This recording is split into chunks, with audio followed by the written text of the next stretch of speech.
வெளியூர் பயணமா? ரிசர்வேஷன் கிடைக்கலையா? படிக்கட்டு ஏறி இறங்க ரொம்ப சிரமமா இருக்கா? டிராப் டாக்ஸி புக் பண்ணுங்க. ஒரு வழி கட்டணம் மட்டுமே. டிராப் டாக்ஸி, எங்கும் எப்போதும்.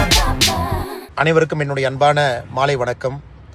இடுவாய் கிராமம் சின்னக்காளிபாளையத்தில் பெரும் திரளாக சேர்ந்திருக்கக்கூடிய எல்லா பெரியோர்கள், தாய்மார்கள், சகோதர சகோதரிகள், இளைஞர் படை எல்லோருக்கும் என்னுடைய வணக்கத்தை தெரிவித்துக் கொள்கின்றேன். முதல்ல மன்னிப்பையும் கோரிக்கொள்கின்றேன்.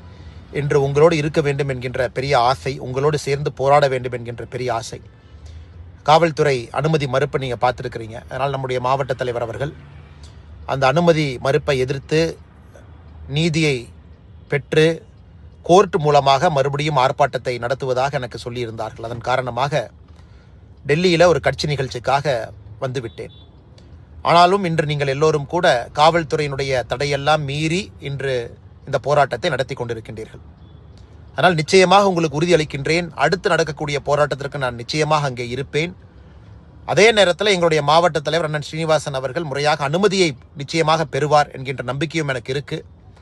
காவல்துறை அப்பொழுதும் அதை மறுத்தால் வேறு வழி இல்லை, நானும் உங்களைப் போல அதை மீற வேண்டிய கட்டாயத்திற்கு தள்ளப்பட்டிருப்பேன். காரணம், ஜனநாயக முறையில் அறரீதியில் நடக்கக்கூடிய போராட்டம். எந்த விதத்திலும் கூட இந்த ஊர் பகுதியில் திருப்பூர் மாநகராட்சியினுடைய குப்பை கழிவுகளை கொண்டு வந்து கொட்டுவதற்கு யாருக்குமே இங்கே அதிகாரம் இல்லை. இருந்தும் திருப்பூரில் வரக்கூடிய குப்பை கழிவுகள் எல்லாம் கூட அங்கேயே திட மேலாண்மையாக அதை வரைமுறைப்படுத்துவதற்காக கிட்டத்தட்ட 28 MCC இருக்கு. எதுவுமே நடைமுறைப்படுத்தலை. இந்த குப்பை அகற்றப்படுவதில் ஒரு பெரிய லஞ்ச சாம்ராஜ்யத்தையே திருப்பூரினுடைய மாநகராட்சி நடத்தி கொண்டிருக்கின்றார்கள்.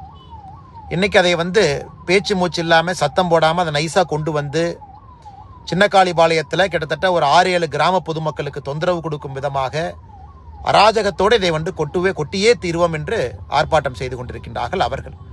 அதை எதிர்த்து ஜனநாயக ரீதியில் நாம் ஆர்ப்பாட்டம் செய்து கொண்டிருக்கின்றோம். அதனால் கவலையை விடுங்க, உங்களோடு எப்பொழுதும் நாங்கள் இருப்போம். அப்படி அவங்க குப்பையை கொட்ட முடியாது. காரணம், PAP வாய்க்கால் ஒரு பக்கம் போகுது, குப்பை எங்கே கொட்டுவோம் என்று சொல்கின்றாங்களோ இப்போ தான் அதுக்கு பக்கத்தில் 1500 ஏழை எளிய மக்களுக்கான வீட்டு வசதி இப்போ தான் வந்திருக்கு. அவர்களுக்கு பிரச்சனை.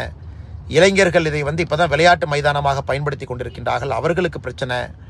இங்கே மூங்கில் பூங்கா இருக்குது, அறிவியல் பூங்கா இருக்குது, எல்லோருக்குமே பிரச்சனை ஏற்படுத்தக்கூடிய இடமாக தேர்வு செய்கிறாங்க. அதுவும் இந்த இடமே மாநகராட்சியினுடைய பெயரில் கூட இல்லை. அதனால் நிச்சயமாக உங்களுடைய போராட்டத்தில் நான் உணவுபூர்வமாக இருக்கின்றேன் என்று சொல்லி இந்த நிகழ்ச்சியில் நம்முடைய பாரதிய ஜனதா கட்சி சார்பாக நம்முடைய தலைவர்கள், பொதுச் செயலாளர் AP முருகானந்தம் அவர்கள், அண்ணன் CP சுப்பிரமணியம், அவங்களுடைய சொந்த ஊர் அண்ணன் அங்கே இருக்கிறாங்க, மூத்த திருப்பூர் பகுதியினுடைய பாரதிய ஜனதா கட்சியினுடைய தலைவர் பெருமக்கள் எல்லோரும் இருக்கின்றார்கள், மாவட்டத்தினுடைய தலைவர் அண்ணன் ஸ்ரீனிவாசன் அவர்கள் இருக்கின்றார்கள். எல்லோரும் உங்களுக்கு அரணாக இருப்பார்கள். மறுபடியும் நடக்கக்கூடிய போராட்டத்திற்கு நான் நிச்சயமாக வருவேன். ஒரு முன்னாள் காவல்துறை அதிகாரியாக இருந்து உங்களுடைய அன்பை பெற்றிருக்கக்கூடிய நான் இன்று காவல்துறையினுடைய தடையை மீறி பூட்டை உடைத்து உள்ளே வரக்கூடாது என்கின்ற ஒரே ஒரு காரணத்திற்காக மட்டும்தான் நான் வரவில்லை. நாமெல்லாம் பப்ளிக் லைஃப்பில் ஒரு எக்ஸாம்பிள் செட் பண்ணணும் தான். அதையும் மீறி நாளைக்கு நாளானைக்கு குப்பையை கொட்ட வர்றாங்கன்னா முதல் ஆளாக தடுத்து நிறுத்துவதற்கு நான் அங்கே இருப்பேன் என்கின்ற உறுதிமொழியும் உங்களுக்கு அளித்து, அடுத்து நடக்கக்கூடிய போராட்ட நிகழ்வில் நிச்சயமாக பங்கேற்பேன் என்கின்ற உறுதிமொழியும் அளித்து, அதனால் நிச்சயமாக ஜனநாயக ரீதியில் தொடர்ந்து போராடுவோம், வெற்றியை நிலைநாட்டுவோம் என்று சொல்லி வாய்ப்பு கொடுத்த அண்ணன் ஸ்ரீனிவாசன் அவர்களுக்கும் மாவட்டத்தினுடைய எல்லா நிர்வாகிகளுக்கும் நன்றி கலந்த வாழ்த்துக்களை, வணக்கங்களை தெரிவித்து, மிக பொறுமையாக இருக்கக்கூடிய நம்முடைய பெரியவர்கள், தாய்மார்கள், பொதுமக்கள், இங்கே குழுமி இருக்கக்கூடிய எல்லோருக்கும் என்னுடைய வணக்கத்தையும் இந்த நேரத்தில் தெரிவித்துக் கொள்கின்றேன். நன்றி, வணக்கம்.